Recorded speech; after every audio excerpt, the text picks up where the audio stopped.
Hi guys!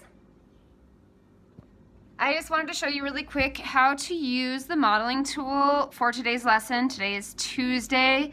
You guys should be obviously in Amplify. Your unit is Matter and Energy and Ecosystems, Chapter 1, Lesson 1.5, and you guys are in Activity 2 Modeling Tool. So first of all, you're going to see two parts at the bottom here. The main thing that we're going to be working on then is modeling these two things. So the first part is just exploring, which I guess we're going to kind of do together right now. So I just want to show you guys what this modeling tool looks like. So I'm going to go ahead and click on it. So you guys can do part one if you want, but you're kind of getting it done in this video. Okay, so it just says show where energy storage molecules in an ecosystem come from. That's going to be your guys' goal today when you do the actual modeling tool. Okay, up top you guys see a couple different things. So abiotic and biotic. Okay, if you guys study biology, you're studying living things. So biotic is all the matter that involves living things. Abiotic, if you put an A in front, it kind of means the opposite of something. So this is all your matter that involves non-living things. On the right side over here, you guys see different things you might find in an ecosystem: sunlight, air, water, dead matter, producer, primary consumer, secondary consumer, decomposer, carbon dioxide, energy storage molecule. And you guys got some different arrows that show light energy, carbon dioxide, energy storage molecules, and then you see this little thing called the process editor, which we'll get to in a second here. You guys will also find your goal up here in instructions if you guys look on that.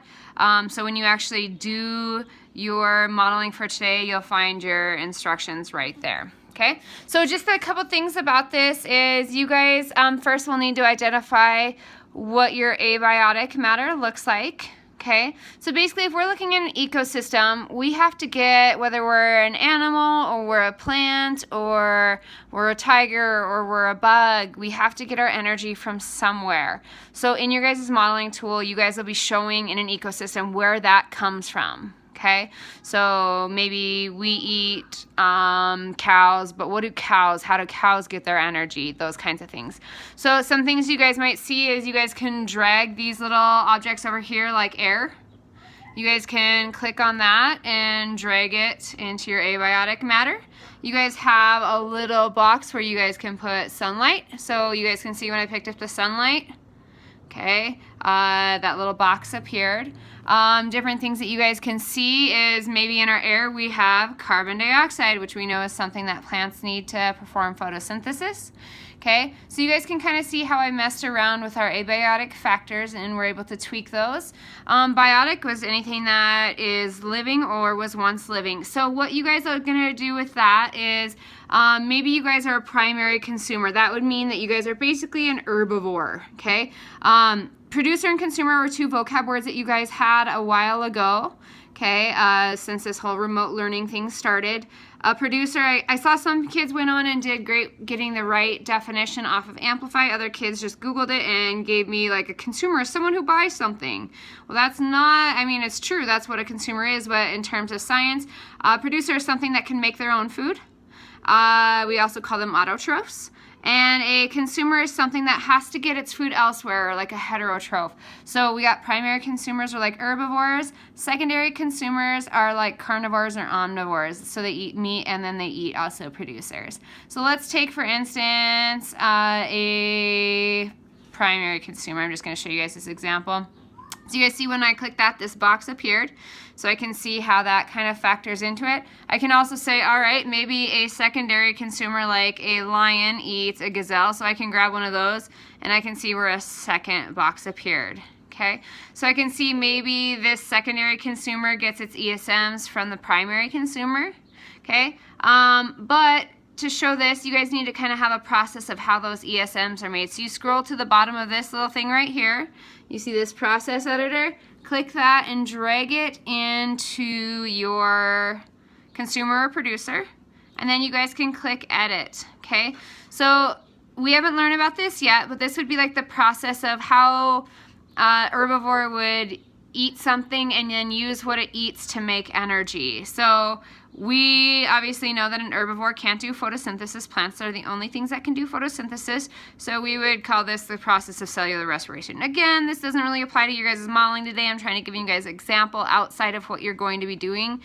So there's two processes that we're going to be studying. Obviously, we've already done a lot of photosynthesis. Our next process is going to be cellular respiration. So maybe they eat energy storage molecules because primary consumers eat plants, stuff like that. So we also breathe out carbon dioxide and we get energy as well. So that would be how I model that, is we eat our energy storage molecules and then we use those, so that was our input, and then we use those, and in the process we make carbon dioxide and we also make energy. Okay, so that's how you guys might model that. Okay, then you guys could also say, all right, well, a secondary consumer eats a primary consumer, so this would be a predator.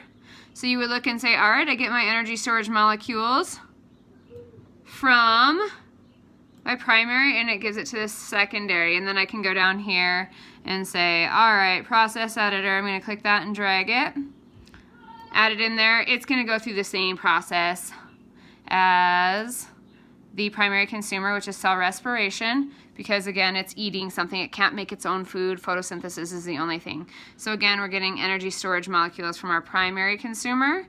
We're producing carbon dioxide and energy in the process. Okay, and then I would close that.